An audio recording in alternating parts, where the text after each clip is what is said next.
Buenas tardes, compañeros de la sección C. Vamos a continuar con la explicación de estas clasificaciones de los recursos públicos.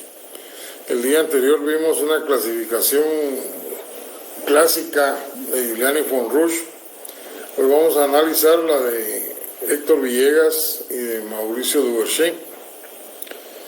Héctor Villegas es un tratadista más contemporáneo y él, cuando habla de los recursos del Estado, trata de incluir una gama variada de los mismos, los que más recursos le pueden producir, y empieza explicando su clasificación con los recursos patrimoniales. Aquí nos estamos refiriendo al patrimonio del Estado, lo que se regula por medio del derecho patrimonial del Estado, una rama del derecho financiero.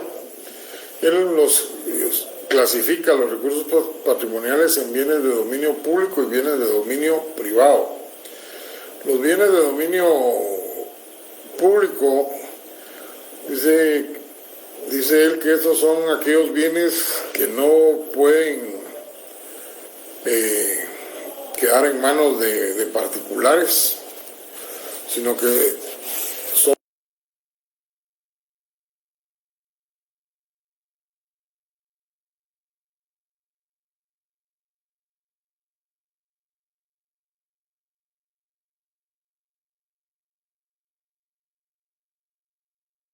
los ríos, los museos, los parques, los jardines botánicos, zoológicos, y se está refiriendo en bienes que pueden ser entonces de producción, de creación natural o artificial. Artificial refiriéndose a que ya participa la mano del hombre. Como pueden ver ustedes, entre estos bienes de dominio público está prácticamente las aguas. En el Congreso hay una ley que se presentó, esa iniciativa de ley para regularizar el uso del agua en el país. Sin embargo, ya tiene bastante tiempo de estar engavetada y no la resuelven, no la aprueban, porque tienen conflictos de carácter económico, político y social. Esto es algo, el uso de los ríos, por ejemplo, es algo que afecta a las comunidades que están ya en la parte baja, cerca del mar. Ya en tiempo de verano no les llega mayor agua, y el problema es que en el cauce del río, desde su nacimiento, empiezan a extraer agua para regar siembras, y esto pues definitivamente tiene que afectar el caudal del río. Hay otra clase de problemas que se dan con el uso del agua, que definitivamente tiene que ver con personas que manejan el capital, y entonces, vuelvo a repetir, el problema para aprobar esa ley es de carácter económico, político y social. Los bienes de dominio privado son todo lo contrario. Estos bienes pueden ser enajenados, son bienes que pueden quedar en manos de los particulares para su explotación, y él los divide en bienes de la propiedad mobiliaria y bienes de la propiedad inmobiliaria. Los bienes de la propiedad inmobiliaria, pues, se refiere a los inmuebles de una propiedad del Estado que los puede dar en arrendamiento, y entonces la explotación de ellos pues ya queda en manos de los particulares. Mientras que los bienes de propiedad mobiliaria se refiere básicamente a bienes muebles, y dentro de estos el ejemplo son las acciones que el Estado tiene en algunas empresas de carácter privado. Bueno, aquí tenemos ya la primera clasificación de los recursos patrimoniales: bienes de dominio público y bienes de dominio privado. Los primeros son sociales y no pueden estar en manos de particulares, son de uso de toda la comunidad. Y los segundos, pues sí pueden quedar en manos de personas particulares, o sea, son enajenables, lo pueden explotar terceras personas. El ejemplo que les puse son las acciones. Luego vienen los recursos de empresas estatales. Este autor dice que las empresas estatales son unidades económicas de producción de bienes y servicios por parte del Estado, ya sea para su exportación o para el uso nacional, o sea, interno. Estas unidades económicas, dice él, pueden ser las empresas nacionales, industriales y comerciales. La primera subclasificación. Esas empresas, si el Estado las va a criar, de acuerdo a lo que él establece, es que son empresas que siempre le deben de generar ganancia al Estado. O sea, son empresas que surgen para competir con la iniciativa privada en las actividades que ellos prestan. Y desde luego, el beneficio que tienen es que cuando un Estado está en crisis, cuando hay problemas de depresión, pues la economía privada generalmente se abstiene de seguir operando y retira sus capitales, y es aquí donde esas empresas estatales van a seguir funcionando y van a atender algunas necesidades de los particulares. Sin embargo, en la doctrina se dice que las empresas comerciales e industriales, en la doctrina se dice que el Estado es un mal administrador. Entonces me pregunto yo, si en general hablan de que el Estado es un mal administrador, no el caso de Guatemala, en general, entonces ¿por qué existen las empresas nacionales industriales o comerciales? Si es un mal administrador es porque le van a generar pérdida al Estado. Y la explicación está en que estas empresas industriales o comerciales, si van a surgir, es para generarle ganancias al Estado. No como las empresas nacionales, industriales y comerciales que ha tenido Guatemala, como el caso de Flomerca hace muchísimos años, donde prestaba un servicio marítimo tratando de competir con transnacionales como Sealand, Seaboard Marine, Crowley, que prestaban servicio semanal, mientras que Flomerca servicio quincenal, y realmente era para atender una necesidad de la población, y con barco rentado. Jamás iba a ser una verdadera competencia con la iniciativa privada, y no estamos hablando de un satisfactor para la generalidad de la sociedad. O sea, fue otra clase de negocio. Lo mismo sucedió con Aviateca. Ya existían en el mundo empresas transnacionales de aviación, y surge Guatemala con su empresa de aviación con aviones rentados. Nunca podría poner tarifas menores que las otras empresas de aviación, porque sencillamente no le hubieran salido los costos.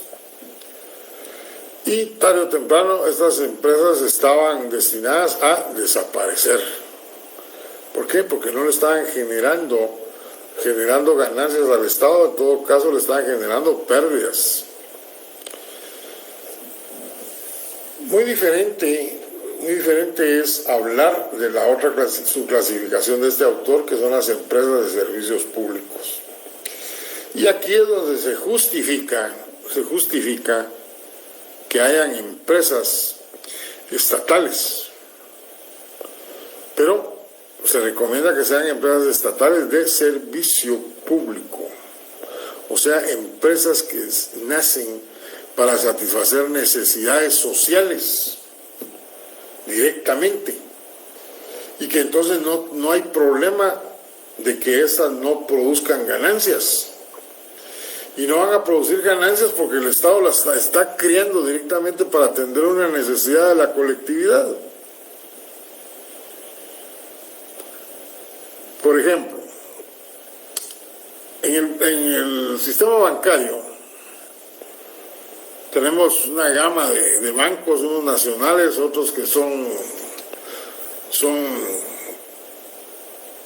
subsidiarias de bancos internacionales. Pero en la mayoría de estos bancos, si usted necesita un préstamo, le exigen una cuenta bancaria y la cuenta bancaria le ponen mínimos para que realmente puedan justificarse los gastos administrativos. Y si usted quiere un préstamo, ¿cómo va a tener una cuenta bancaria si lo que necesita es dinero? Entonces hay un banco en el sistema que su eslogan dice el seguro guardián de su dinero. Garantiza que ese banco no va a quebrar. ¿Por qué? El seguro guardián de su dinero con el respaldo del Estado. Ese banco ha tenido pérdidas y de inmediato el Ejecutivo le traslada recursos económicos para que siga funcionando. O sea, usted ahí nunca va a perder su dinero, en otras palabras. ¿Pero por qué? ¿Por qué es que sigue existiendo ese banco? Pues para poder atender a aquellas personas que no pueden hacer uso del otro sistema bancario en el que básicamente lo que se está velando es por la ganancia de los accionistas.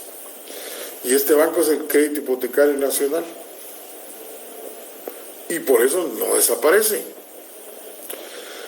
Las empresas de electricidad pues deben de ser estatales. Cuando se dejan en manos de la iniciativa privada, pues los precios del servicio que presta se elevan. ¿Por qué? Porque estas empresas privadas a las que se les ha dado la facultad para que las exploten, pues sencillamente su función esencial es generar lucro, ganancias, no atender básicamente o como mayor importancia tener la prestación del servicio. Ese es el problema que hay en el área del suroccidente, con dos empresas que prestan el servicio de electricidad y que están en manos de los particulares, grandes conflictos que hay ahí actualmente. El telégrafo, o sea, el servicio postal, también es un servicio público. Es un servicio público que hace algunos años, cuando todavía no se había desarrollado la comunicación en la forma como actualmente existe, pues se concesionó. Y al concesionarse, pues esta empresa a la que se le otorgó, pues ya puso sus propias tarifas y entonces el valor de los telegramas subió, el valor del envío de cartas igual, el enviar un fardo postal de la misma manera. Y como no había ninguna otra empresa, pues los guatemaltecos tenían que ir obligadamente, si necesitaban ese servicio, con esta empresa privada. O sea, el lucro, la ganancia era lo más importante. En los países desarrollados estos servicios están en manos del Estado. Es el Estado el que presta, el que tiene como propiedad estas empresas, porque son de servicio. Y aquí hay algo importante, no importa que generen pérdidas. ¿Y por qué no importa?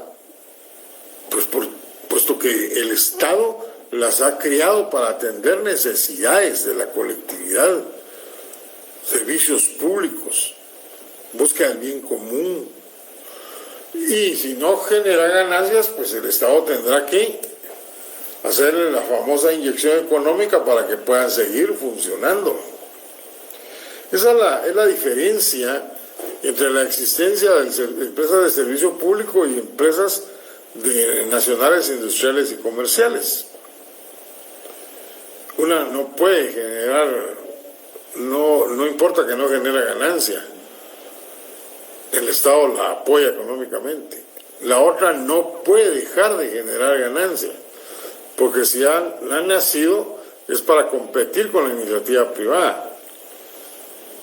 Y solo se da una circunstancia en la que realmente puede tener una validez su creación. Y es que en épocas de depresión, o sea, cuando hay problemas financieros en el país, económicos, pues estas empresas son las que sacan adelante la prestación de los servicios que están en manos de la iniciativa privada, porque el capital, los dueños del capital, cuando ven problemas y que se puede poner en riesgo su dinero, pues sencillamente lo recogen, lo guardan o se lo llevan al extranjero. Pero hay otra clase de empresas que menciona este autor y son los monopolios fiscales. Los monopolios fiscales, como su nombre lo dice, es un servicio prestado únicamente por el Estado. O sea, es una actividad de empresa que únicamente está en manos del Estado. No pueden haber particulares porque dejaría de ser monopolio. Y que le generen recursos. El primer monopolio fiscal, lo que yo conozco, es la Lotería Nacional. Pero después se creó una entidad que es sin fines de lucro, pero que con una gran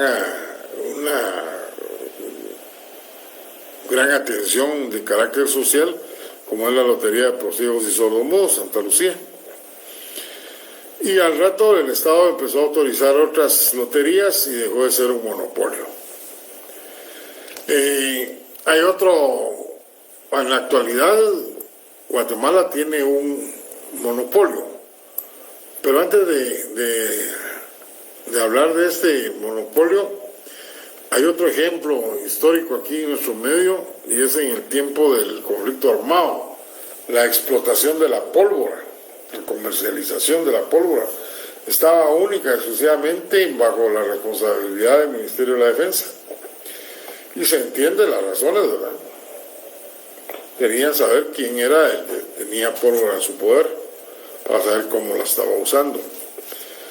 Luego de que han transcurrido los años en nuestro país, surge un nuevo monopolio. Y no es más que la comercialización de las frecuencias. Hasta hay una superintendencia de telecomunicaciones. Y esta es una actividad exclusiva del Estado de Guatemala. El Estado de Guatemala las pone para que oferten y se la adjudica al mejor oferente. Y por eso es que si ustedes van para Quetzaltenango, por ejemplo, y hay mucha intromisión de radios con cuestiones religiosas básicamente, y al rato salen los comunicados de radiodifusión en la iniciativa privada diciendo de que eso es algo que tienen que atacar, eso es violación a la ley, etcétera. Y la razón es muy sencilla, ellos están pagando por esas frecuencias y aquellos otros las están usurpando sin ninguna autorización. O sea, esas frecuencias son a cargo de esta entidad y sencillamente le está generando millones de recursos al Estado de Guatemala. Eso es hablar de monopolios fiscales. En la otra sección decía la compañera la comercialización del cemento. No, el cemento, hubo un tiempo que en Guatemala sí era un monopolio, pero de carácter privado. Igual que la cerveza, estaba en manos de una sola familia. En la actualidad cemento encontramos de distintas clases de cemento y cemento también mexicano. En las cervezas, mucha cerveza artesanal, por ejemplo. Pero esos son de la iniciativa privada. Aquí estamos hablando de empresas estatales. El otro recurso que menciona este autor son los recursos gratuitos. Los recursos gratuitos no son más que empresas, recursos gratuitos no son más que las donaciones que recibe el Estado para cualquiera una de sus instituciones. Cuando lean la ley del presupuesto van a encontrar ahí que cualquier donación tiene que ser autorizada por el Ministerio de Finanzas Públicas para poder controlar los bienes del Estado, lo que pasa a formar parte de los bienes del Estado. Las donaciones pues son de variada índole. Donan nuevas técnicas, o sea, la tecnificación de una determinada actividad. También pueden ser donaciones en dinero o donaciones de bienes muebles. Un particular puede donarle al Estado de Guatemala un inmueble con la condición de que ahí se haga una escuela o un parque o un mercado, o sea, condicionadas. Y en otras solo le dona el inmueble y punto. También podemos hablar de donaciones de tecnificación, como lo explicaba yo en la otra clase. Aquí solo conocíamos la mojarra, pero su producción es escasa. Y en eso viene un país oriental y nos dona la tecnificación desde el momento de nacer hasta explotarlo, a comercializarlo, como es la famosa tilapia. ¿Dónde no se encuentra tilapia ahora en Guatemala? Y es un producto alimenticio que tiene muchas vitaminas, pues, muchos beneficios. Ya la encuentran ustedes en el mercado en vastedad. ¿Por qué? Porque es tan fácil poner a producirse tilapia. Veamos ahora los recursos tributarios. Los recursos tributarios no son más que los impuestos, las tasas y las contribuciones especiales. Eso hay un punto en el programa, ahí lo vamos a ampliar. Baste hoy decir que el impuesto es aquel pago obligatorio en el que no se recibe nada a cambio.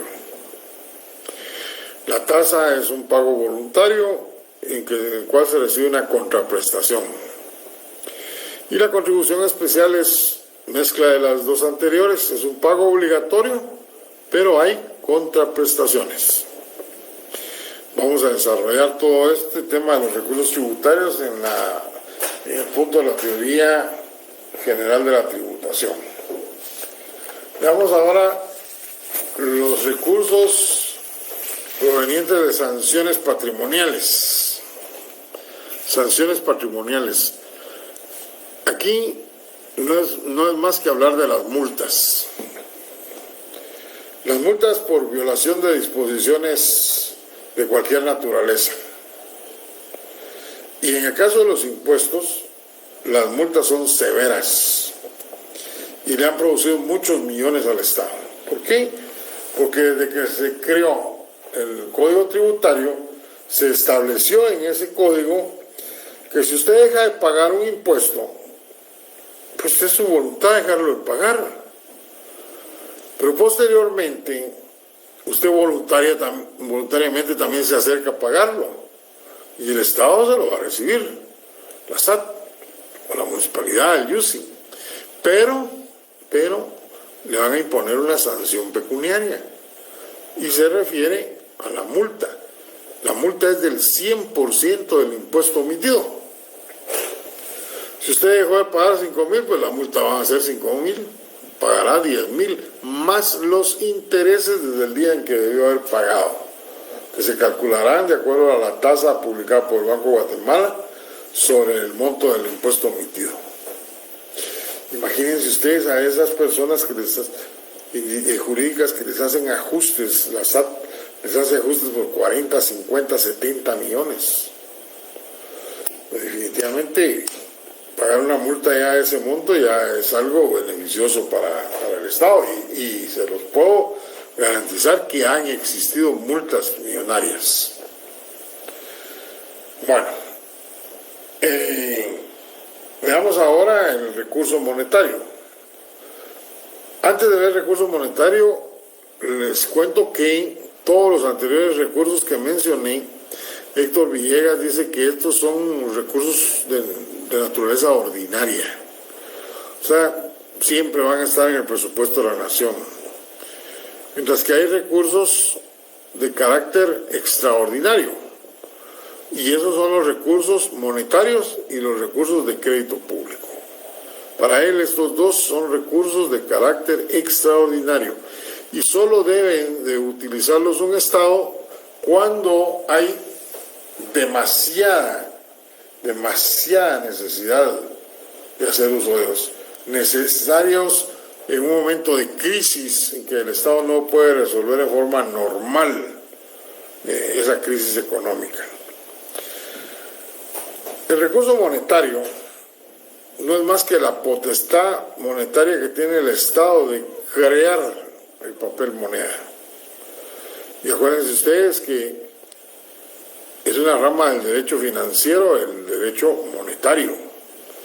Aquí no es más que el uso del jus imperium con que está investido el Estado para poder crear papel moneda.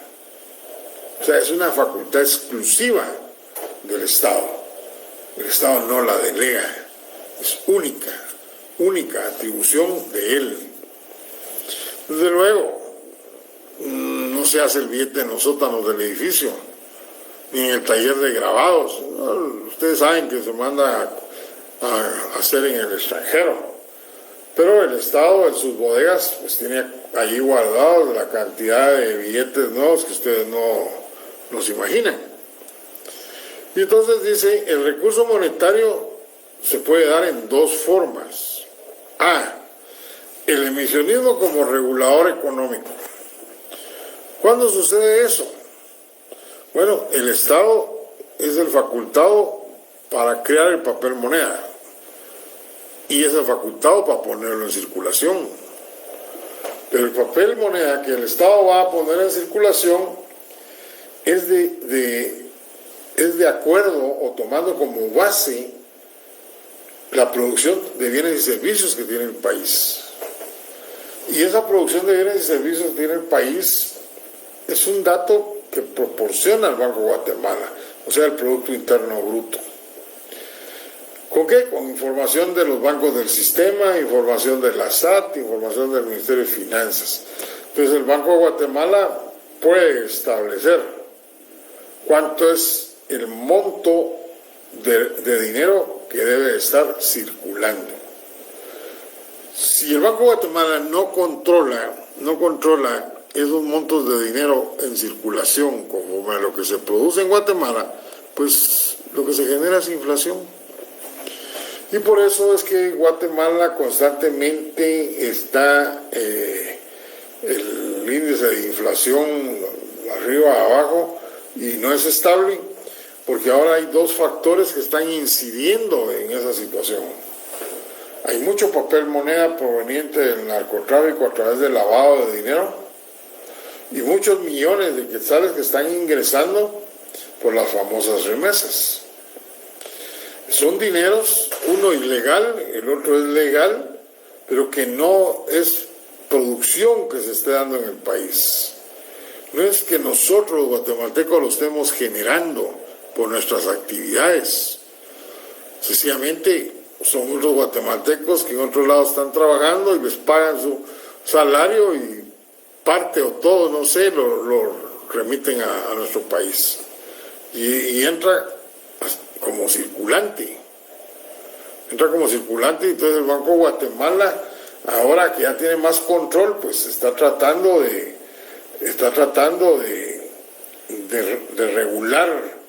regular la circulación de esa moneda, pero en el lavado no lo puede hacer.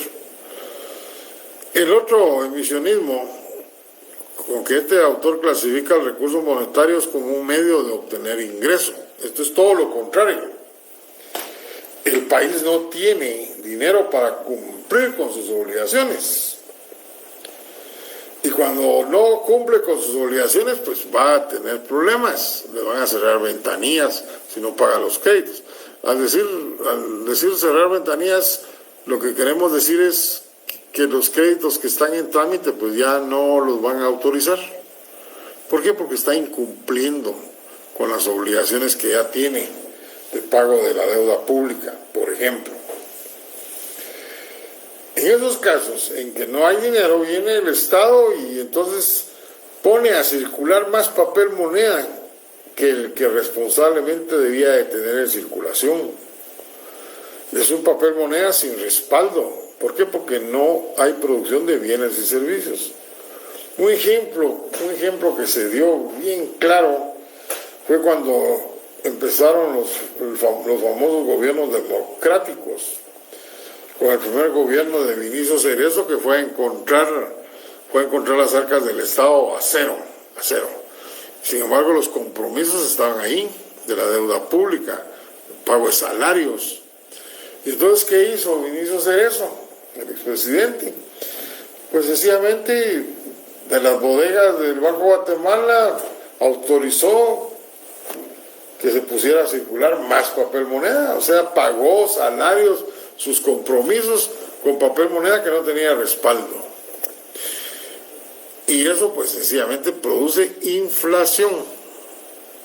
Ya vamos a ver en los gastos públicos los ciclos económicos que son la depresión y la inflación. El otro recurso extraordinario es el denominado crédito público. Este autor lo tiene en su clasificación como un recurso, pero en la doctrina hay una discusión si realmente es un recurso o es un mecanismo con que cuentan los estados para agenciarse de dinero. Yo tengo una opinión muy particular sobre el crédito público. Para mí no es un recurso, para mí es una herramienta financiera con que cuentan los estados para agenciarse de dinero y atender necesidades urgentes. Y ese dinero que yo estoy obteniendo mediante esta herramienta es un dinero que estoy recibiendo en forma anticipada, pero que va a ser pagada con verdaderos recursos como son los tributos, las actividades propias del Estado y con más los intereses. Esos sí son verdaderos recursos. ¿Por qué? Porque cuando hablamos de tributos y pagamos tributos, el Estado no tiene que devolver nada. Cuando arrenda tierras y le pagan las rentas, eso pasa al fondo común para que el Estado lo pueda utilizar sin condiciones de ninguna naturaleza. Mientras que con el crédito, incluso hay créditos, como lo vamos a ver, condicionados. Y entonces cuando el Estado tiene crédito, se convierte en deuda y eso significa que esos dineros hay que devolverlos acompañados de intereses. Entonces, pongan ustedes a analizar la situación y vean si realmente es un recurso o es una herramienta que el Estado tiene a la mano y que es una herramienta que surgió prácticamente en los albores de la Segunda Guerra Mundial. Ya cuando veamos ese tema ahí vamos a hablar de su origen también. Bueno, el crédito público entonces es una herramienta financiera con que los estados cuentan para agenciarse de fondos y con eso poder paliar las necesidades urgentes al no contar con verdaderos recursos, ¿sí? Y da como consecuencia el nacimiento de la deuda pública. Esto es lo que tenemos de la clasificación de Héctor Villegas. Veamos ahora la clasificación de Maurice Duverger. Maurice Duverger es un francés que tiene una obra llamada Hacienda Pública. Tiene mucho de economía y si la citamos es porque hay dos figuras aquí que no se mencionan en las otras clasificaciones y son importantes que las sepamos. Las que son iguales solo las voy a enumerar, como por ejemplo dice hay recursos patrimoniales, está bien. Pero cuando habla de los recursos patrimoniales, él solo dice que hay recursos de la propiedad inmobiliaria y rentas de las participaciones financieras.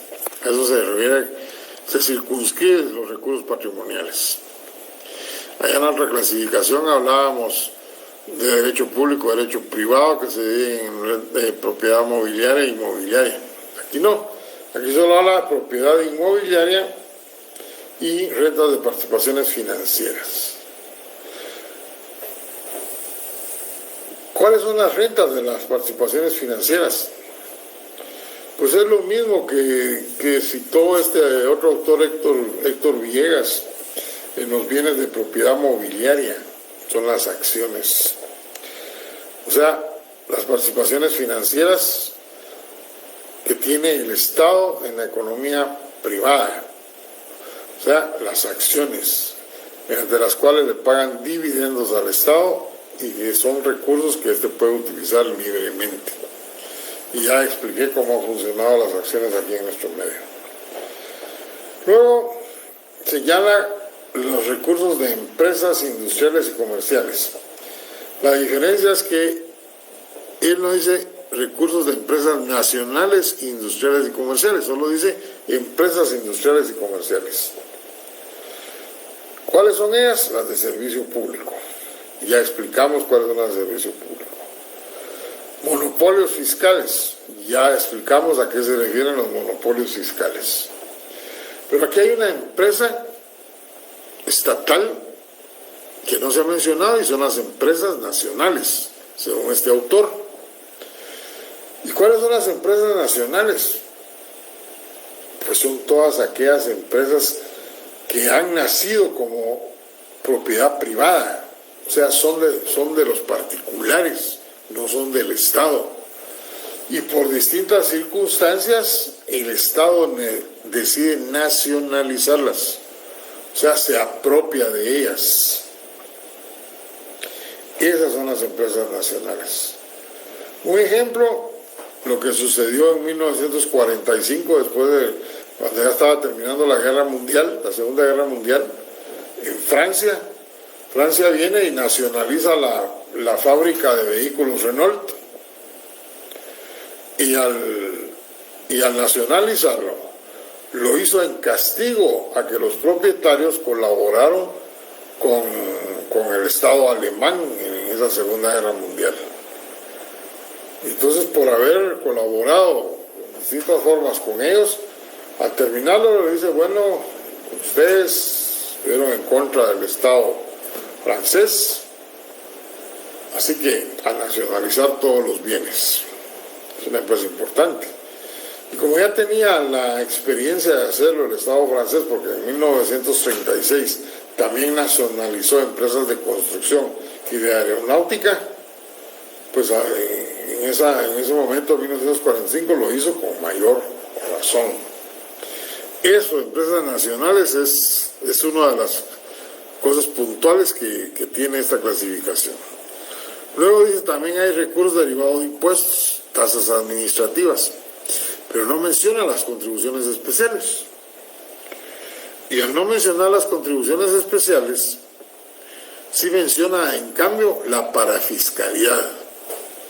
Y cuando dice parafiscalidad, pues entonces tenemos que explicar aquí qué es una contribución especial, así más general. Una contribución especial es aquel pago obligatorio que se le hace al Estado o a una entidad del Estado. Y a cambio de ese pago obligatorio, pues nos da prestaciones. El ejemplo clásico de la contribución especial es el IX. Cuando uno llega a trabajar a una empresa que está inscrita en el IX, no nos preguntan si queremos o no que nos descuenten. Nos descuentan la cuota del trabajador. Y desde luego, yo, trabajador que me han descontado, tengo derecho a beneficios, o sea, contraprestaciones. Hospitales por enfermedad común, medicinas. No vamos a hablar de la calidad ni la efectividad del servicio, no. Solo estoy dando lo que sucede. Si llegan a determinada edad y ya cumplieron con el número de cuotas, pues tienen una pensión por vejez. Si se muere, su familia va a recibir una cantidad de dinero. Si su esposa se queda embarazada, pues el parto lo van a atender también ahí en el hospital. Los primeros años Creo que es hasta el tercer año el bebé va a tener atención médica. Todo esto son contraprestaciones. Pero para este autor, Mauricio Duverger, la contribución especial queda dentro de la parafiscalidad. O sea, la parafiscalidad para él se compone de dos partes. Las contribuciones especiales que se le pagan a el Estado y las contribuciones que se le pagan a los particulares. En ambos casos con carácter obligatorio y en ambos casos recibiendo contraprestaciones. Guatemala tiene un ejemplo de parafiscalidad. Así un ejemplo clásico. ¿Cuál es? Vamos a ver si algún compañero escribe algo. Aquí el último ejemplo, la última anotación dice como el agua potable, ¿no? El agua potable, me imagino que cuando estábamos hablando de los recursos patrimoniales de Héctor Villegas. Bueno, pues les cuento que el ejemplo que tenemos en Guatemala tiene que ver con ustedes incluso. Ustedes y yo sufrimos para cerrar cursos. Ustedes todavía están en esa etapa, prepararse para los técnicos, horas para la tesis. Pero al final llegan a la meta y firman el libro de oro de la facultad. Pero resulta que ustedes no están capacitados ni tienen la facultad para poder firmar una simple auténtica. ¿Por qué? Porque el hecho de haberse graduado en la facultad no les da la competencia para poder ejercer. Esa competencia la van a adquirir cuando se inscriban en el Colegio de Abogados y Notarios de Guatemala. Pero para que esta entidad les otorgue esa facultad, ustedes le tienen que pagar una suma obligadamente de dinero por trimestre o el año completo. Y entonces ya les dan su carnet donde dice colegiado activo hasta tal fecha. Si quieren una constancia también se la extienden. Y entonces ya ustedes pueden ejercer libremente. No pagan. Por ejemplo, si pagan todo el año, van a estar activos hasta el 30 de marzo del año entrante. Pero si ustedes no han pagado el primer trimestre, cualquier documento que firmen no tiene validez porque no están activos. Imagínense ustedes que se les vaya la fecha de pago y que firmen escrituras públicas y que puedan después alegar la nulidad de ellas los que están interesados en que no existan, por ejemplo. Entonces encontramos ahí que estos órganos que no son estatales sino que son privados vienen y se amparan en la ley de colegiación obligatoria. Entonces aquí tenemos dos circunstancias: las contribuciones especiales que se le pagan a entes del Estado, como es el caso del IX, por ejemplo, y la contribución especial que se le paga a particulares, como son los colegios profesionales. Y en ambos casos, son pagos obligatorios, pero se reciben contraprestaciones. Ahí está lo que yo quería demostrarles con respecto a esto de estas dos figuras, las empresas nacionales y la parafiscalidad. Bien, ahora unos comerciales. El primer examen parcial va a incluir hasta lo que vamos a ver el día miércoles. El día miércoles voy a resolver en los laboratorios del Banco de Guatemala y el de la ley monetaria que les voy a enviar ahorita cuando termine la clase. Lo resuelvo el miércoles, voy a dar como media hora de clases y después les resuelvo los laboratorios y hasta ahí el examen. 15 de teoría y 15 de práctica.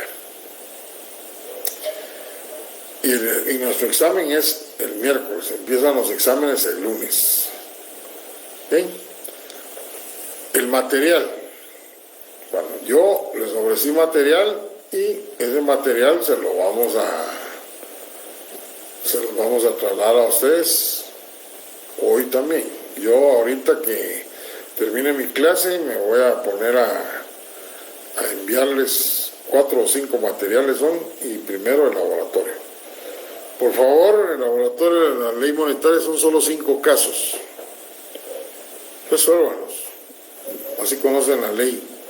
Y los que no han contestado la del Banco de Guatemala todavía tienen estas 2 noches para hacerlo y parte de la mañana tarde del miércoles. Así que nos vemos el próximo miércoles y empiezan a estudiar duro, porque este es el examen más fácil. No hay mucho material que estudiar y son 3 leyes fáciles de entender, fáciles de comprender y que no son con mucho articulado. Que tengan buenas noches, compañeros. Gusto saludarlos. He estado viendo que no es constante la cantidad de alumnos como en la primera hora. Aquí veo yo que unos se conectan, se desconectan. Para los que hacen eso, les recomiendo que si no pueden recibir la clase a su hora, pues vean después el video, porque muchas de las explicaciones se toman en cuenta para el examen y no lo van a encontrar en los materiales. Otra cosa que les quería decir, si en algún momento hubo alguna interrupción, es porque aquí donde yo vivo, en Santa Lucía, Milpas Altas, hay unos vientos huracanados que me imagino están afectando la señal. Pero creo que ahorita no hubo problema porque nadie lo señaló. Que tengan ustedes muy buena noche, nos vemos el miércoles.